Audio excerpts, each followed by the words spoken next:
नमस्कार, मी भाऊसाहेब आजबे. काल मोदी सरकारनं एक नमस्कार, मी भाऊसाहेब आजबे. काल मोदी सरकारनं एक क्रांतिकारी निर्णय जाहीर केलेला आहे. तो आहे जातनिहाय जनगणनेचा. त्यासाठी सर्वप्रथम राहुल गांधी यांचे आभार आणि त्यांचं अभिनंदन. राहुल गांधी यांच्या आभार आणि अभिनंदन यासाठी कारण जातनिहाय जनगणना झाली पाहिजे अशी ठोस भूमिका जर कोणी घेतलेली असेल, सातत्यानं घेतलेली असेल, तर ते राहुल गांधी होते. ते असं म्हणायचे की अगर गिने नहीं जाओगे तो सुने नहीं जाओगे. यापुढे जाऊन संसदेमध्ये थेट मोदींना उद्देशून ते असं म्हणाले होते. मोदी समोर असताना ते असं म्हणाले होते की तुम्हाला जातनिहाय जनगणना करावी लागेल आणि जर तुम्ही ती केली नाही तर आम्ही या सदनामध्ये या संसदेमध्ये ती करून दाखवू. पुढे ते असं म्हणाले होते की जातनिहाय जनगणना हा माझ्यासाठी राजकारणाचा विषय नाही, तर तो माझ्यासाठी लाईफ मिशन आहे. आणि त्याच्यामुळे ही जी जातनिहाय जनगणना आहे त्याला मोदी किंवा कोणतीच ताकद थांबवू शकत नाही. आम्ही ते केल्याशिवाय राहणार नाही.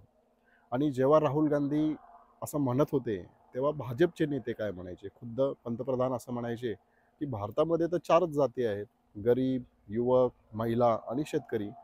त्याच्यानंतर संबित पात्रा जे आहेत ते असं म्हणाले होते की जातनिहाय जनगणना ही जी राहुल गांधी मागणी करतायत ती उनके भारत तोड़ो योजना का एक हिस्सा है और जाती जाती में झगड़ा लगाना यही उसका मकसद है.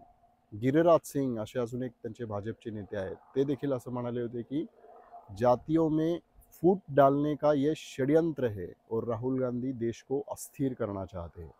आणि जेव्हा संसदेमध्ये या संदर्भाने चर्चा चालू होती तेव्हा भाजपचे एक खासदार जे आहेत अनुराग ठाकूर ते असं म्हणाले होते राहुल गांधींना उद्देशून, जिसको उसके जात का ही पता नहीं वो जातीय जनगणना की मांग कर रहा है. म्हणजे कशा पद्धतीनं टिंगल टवाळी करत होते, कशा पद्धतीनं अत्यंत पातळी सोडून भाजपचे लोक या संदर्भाने बोलत होते, हे देशानं पाहिलेलं होतं. हे सगळं झाल्यानंतर काल नरेंद्र मोदी यांना हा निर्णय घ्यावा लागला, म्हणूनच राहुल गांधी यांचे आभार आणि त्यांचं अभिनंदन. आणि या निर्णयाचा अर्थातच स्वागत आहे. पण आता हा पण महत्त्वाचा आहे आणि तो पण यासाठी महत्त्वाचा आहे कारण जातनिहाय जनगणना याचा अर्थ फक्त किती जातीचे किती लोक आहेत हे मोजणं नव्हे. फक्त शिरगणती म्हणजे जातनिहाय जनगणना नाही, तर प्रत्येक जातीची जी काही लोकं आहेत त्यांची सामाजिक स्थिती काय आहे, त्यांची आर्थिक स्थिती काय आहे, कोणत्या ठिकाणी त्यांना किती रिप्रेझेंटेशन आहे, कशा पद्धतीने त्यांचं प्रतिनिधित्व आहे, या सगळ्या गोष्टी पाहणं म्हणजे जातनिहाय जनगणना आहे.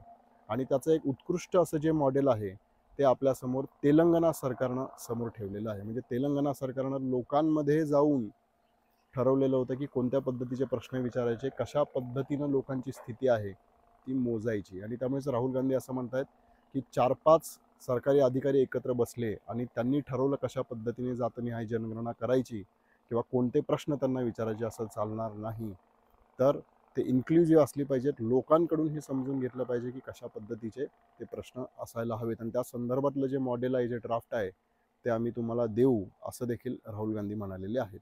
आणि हे महत्त्वाचं का आहे, कारण राहुल गांधी सातत्याने म्हणतात की उदाहरणार्थ कॉर्पोरेट इंडिया जे आहे, तुम्ही जे CEO पाहिला तर तुम्हाला एकही CEO हा दलित किंवा ओबीसी आढळणार नाही. आणि म्हणून जे पॉवर स्ट्रक्चर आहेत, माध्यमं असतील, मीडिया असेल, कॉर्पोरेट असेल, शैक्षणिक क्षेत्र असेल, सरकारी सेवा असतील, उच्चस्तरीय सरकारी सेवा असतील, हे जे पॉवर स्ट्रक्चर आहे, जी सत्तास्थानं आहेत, त्याच्यामध्ये ओबीसींचं, दलितांचं, आदिवासींचं कशा पद्धतीनं प्रतिनिधित्व आहे, हे जर कळलं नाही तर आपण त्यांना त्यासाठी न्याय देण्याची यंत्रणा उभी करू शकत नाही. आणि म्हणूनच जातनिहाय जनगणना कशा पद्धतीनं केली जाते हे महत्त्वाचं आहे. राहुल गांधी असं म्हणतात की जातनिहाय जनगणना ये सिर्फ कागज का कामकाज नहीं है, तर सामाजिक न्याय की नींव है. म्हणजे सामाजिक न्यायाचा जो पाया आहे ती जातनिहाय जनगणना आहे. आणि म्हणून याची आपण काळजी घेणं गरजेचं आहे की सरकार जातनिहाय जनगणना करणार असेल, पण जर काही हातसर राखून जर ते करणार असतील, त्यातून जर खरी वास्तव, खरी रिॲलिटी लोकांची समोर येणार नसेल, तर त्या जातनिहाय जनगणनेला काहीही अर्थ राहणार नाही. त्यामुळे हा पहिला महत्त्वाचा मुद्दा आहे. आणि दुसरा जो महत्त्वाचा मुद्दा आहे, राहुल गांधी जातनिहाय जनगणना झाली पाहिजे, त्याचबरोबर दुसरा एक महत्त्वाचा मुद्दा मांडतात आणि तो असा आहे की जिसकी जितनी हिस्सेदारी, जिसकी जितनी आबादी उसकी उतनी हिस्सेदारी. आणि ते असं म्हणतात की हे जे आहे हे त्यांच्यासाठी स्लोगन नाही आहे, हा त्यांच्यासाठी नारा नाही आहे, तर हा त्यांचा संकल्प आहे. जितनी जिसकी आबादी उसकी उतनी हिस्सेदारी. आणि म्हणून ते असं म्हणतात की ही जातनिहाय जनगणना झाल्यानंतर ओबीसी किंवा इतर जे मागास समूह आहेत त्यांच्यासाठीचं जे आरक्षण आहे त्याची मर्यादा जी आहे ती वाढवावी लागेल. सध्या इंदिरा स्वानी हा जो सुप्रीम कोर्टचा खटला आहे त्यानुसार मर्यादा 50% ठेवण्यात आलेली आहे. 50%च्या पुढे तुम्हाला आरक्षण देता येत नाही. ते जर दिलं गेलं तर ते असंवैधानिक असं ठरवलं जातं. आणि त्याच्यामुळे संसदेला विशेष वेगळा कायदा करावा लागेल. ही 50%ची जी मर्यादा आहे ती मर्यादा वाढवावी लागेल.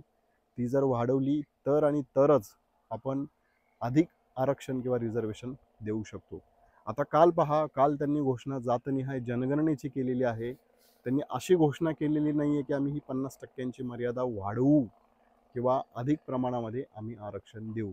आणि म्हणून जर जातनिहाय जनगणना होणार असेल पण त्याच्याबरोबर जर 50%ची मर्यादा वाढवली जाणार नसेल तर या जातनिहाय जनगणनेला काहीही अर्थ राहणार नाही.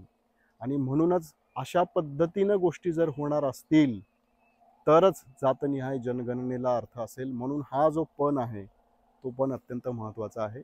आणि राहुल गांधी तशाच पद्धतीने जातनिहाय जनगणना होईल ते वास्तव समोर आल्यानंतर पुन्हा एकदा सामाजिक न्याय देण्याचं जी स्ट्रक्चर आहे, ज्या पॉलिसीज आहेत त्या बदलतील.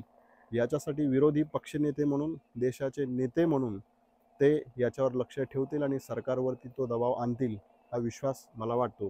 पण त्याचबरोबर आपण सर्वांनी देखील या निर्णयाचं स्वागत करताना आता हा निर्णय घेतल्यानंतर तो सबोटाज हे करणार नाहीत ना.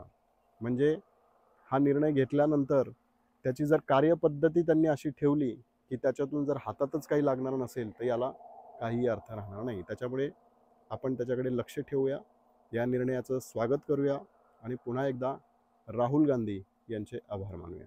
धन्यवाद.